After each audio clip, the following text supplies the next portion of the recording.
vous présenter maintenant une technique dont elle me dit qu'elle est innovante en matière de raffermissement de la peau. Ça veut dire que ça se raffermit tout seul sans avoir besoin d'un bistouri qui vous remonte la joue à hauteur des voilà, paupières. c'est le Graal qu'on l'on cherche souvent, hein, comment éviter le scalpel, le bistouri. On commence à avancer, figurez-vous, et ce sera pour ce congrès qui va se passer à Monte-Carlo, le 10e congrès mondial dédié à l'anti-âge, l'objet d'une communication sur un mot qui est un petit peu utilisé, un peu trop, la radiofréquence, qui permet, par un jeu technique d'émission de chaleur, d'aider la peau à se retendre. Et ce que je voudrais dire aujourd'hui, c'est qu'à partir du moment où on s'intéresse à cette technique-là, vraiment très utile pour le bras. C'est que ça c'est le pendouillard ou l'effet chauve-souris, comme on dit si joliment. Oui, on peut dire voilà, l'effet chauve-souris, c'est quand la peau le bleu-bleu, c'est quand on fait ça, vous avez raison. Oui, voilà. vous faites ça. Et plus techniquement, on dit le pendouillard aussi. Ça, c'est vraiment beaucoup moins joli. Mais c'est une vraie plainte, comme disent les spécialistes, des patientes clientes pour pouvoir retendre.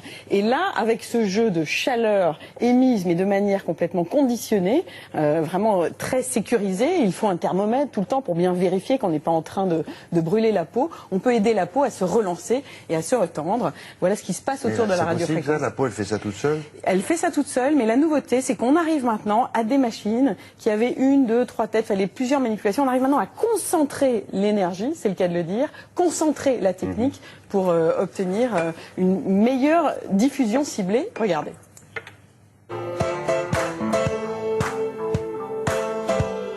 Jusqu'en 1891, on était persuadé que tout courant électrique était excitomoteur. C'est-à-dire que si on faisait passer un courant électrique dans le corps humain, eh bien, les muscles se contractaient. Et en 1891, un physicien français, qui était en même temps médecin d'ailleurs, qui s'appelait D'Arsonval, a démontré que, au-delà d'une certaine fréquence, qui est je crois 0,1 MHz, eh bien, les muscles ne se contractent plus. L'intérêt, c'est d'abord qu'on ne travaille pas dans le muscle, mais dans la peau, ou sous la peau. Et l'intérêt, c'est qu'on peut faire passer sous courant électrique pour transformer l'énergie électrique en chaleur. Autrement dit, on va chauffer.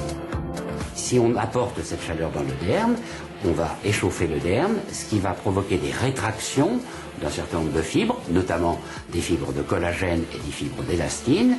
Si elles se rétractent, elles se raccourcissent. Et dans le langage courant, le raccourcissement de ces fibres, ça porte un nom, ça s'appelle le raffermissement. Donc c'est absolument indolore. La radiofréquence est une technique qu'on propose en cabinet médical pour raffermir les tissus, ce qui, au niveau du visage, a pour effet de redessiner l'ovale du visage, estomper la ride du sillon nétogénien et de raffermir un petit peu la pommette. On voit la pommette qui est un petit peu rehaussée et l'ovale qui est amélioré.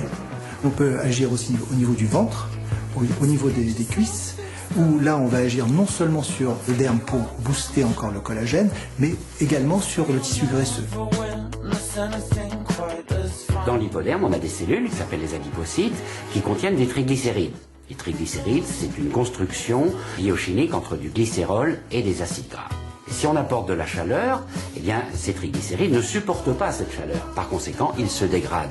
Et ça permet de traiter toutes ces surcharges graisseuses. La séance dure une petite vingtaine de minutes et la patiente ressent un échauffement progressif des tissus, sans jamais la moindre sensation de brûlure, parce qu'il y a un contrôle strict de la température au niveau cutané. Dès qu'on dépasse une certaine température, on sent des réactions de gêne de la patiente. Donc je fais très attention à ça et bien sûr je fais attention à la température qu'on mesure régulièrement pendant la séance. Donc le vrai risque, c'est le risque de brûlure si on va trop doucement ou si on reste sur place, fortiori. On voit à un moment donné qu'elle avait la joue un peu chaude là. Voilà, tout à fait. Donc attention, à partir du moment où on s'intéresse à cette technique, attention à faire en sorte que praticiens et praticiennes qui vont vous l'appliquer, médecins, alors là c'est dans un cabinet médical, mais vous avez aussi des esthéticiennes qui s'y lancent. Et moi ce que je dis, c'est qu'à partir du moment où la proposition que vous avez faite là, vérifiez qu'il y ait bien un thermomètre, qu'on vous parle vraiment de température et de ne pas trop chauffer la peau, parce que voilà, on l'a vu, hein, très vite la peau se met à rougir. Qu'est-ce que vous conseillez au premier coup, aller voir un dermato quand même? Ah bah, toujours, d'abord pour faire le point avec le dermatologue, pour s'assurer que ça sera une technique qui sera bonne, qui risque d'avoir une bonne réponse de la peau. D'accord. Merci Laurent.